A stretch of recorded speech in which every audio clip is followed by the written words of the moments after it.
اچھا میرے بھائی، حیات النبی کا عقیدہ بیان کریں۔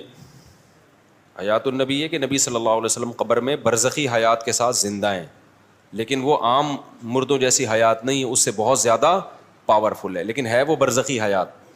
محند المفند میں جو لکھا ہے دنیاوی برزخی، تو وہ دنیاوی سے مراد ہے، دنیاوی کی سے تشبیہ دی گئی ہے کہ دنیاوی جیسی ہے، حقیقت میں دنیاوی نہیں ہے۔ جب کسی کو تشبیہ دی جاتی ہے نا، جیسے آپ نے کہہ دیا زید شیر جیسا ہے، تو مطلب ہے کہ شیر نہیں ہے، ورنہ جیسا تھوڑی لگایا جاتا۔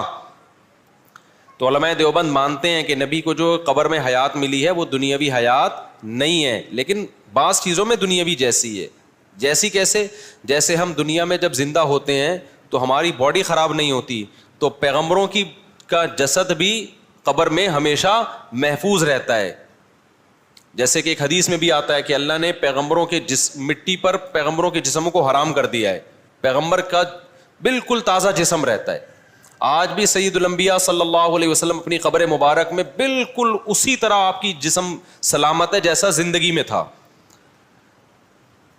تو ایک بات تو یہ، دوسرا جب نبی کے قبر پہ کھڑے ہو کر سلام پڑھا جاتا ہے تو صحیح حدیث سے یہ بات ثابت ہے کہ آپ اس سلام کو بنفس نفیس سنتے ہیں، یہ بھی ایک معجزاتی طور پر ہے۔ تو چند چیزوں میں اس کو دنیاوی سے تشبیہ دی گئی ہے، تو اس لیے دنیاوی جیسا کہہ دیا گیا، ورنہ حقیقت میں وہ دنیاوی نہیں ہے، برزخی حیات ہے، لیکن پاورفل، شہداء کی حیات سے بھی بڑھ کر ہے وہ۔ تو یہ عقیدہ ہے۔ مفتی صاحب کیا کسی گناہ سے نیکیاں ضائع ہو جاتی ہیں؟ جی ہاں، ہو جاتی ہیں۔ زید ابن ارقم رضی اللہ تعالیٰ عنہ نے ایک معاملہ کیا، وہ سودی لین دین تھا، ان کو پتہ نہیں تھا کہ یہ سود ہے۔